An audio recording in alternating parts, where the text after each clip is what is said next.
पहिला बॉल यावेळेला मात्र चकमक झाली. पंचांचा बोर्ड आकाशाकडे.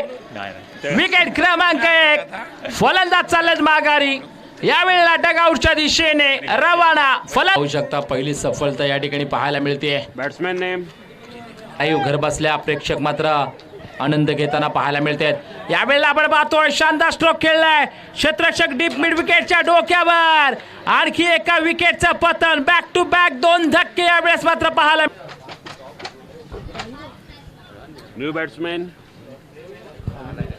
नवीन फलंदाज आपण पाहू शकता. संधीचं सोनं होईल का हा निर्णायक बॉल. ओ हो हो हो. Hat trick hat trick hat trick. प्रवीण चंदनवाडीचा हॅट्रिक केले. 3 चेंडूवर 3 गडी बाद केलेत प्रवीण यांनी.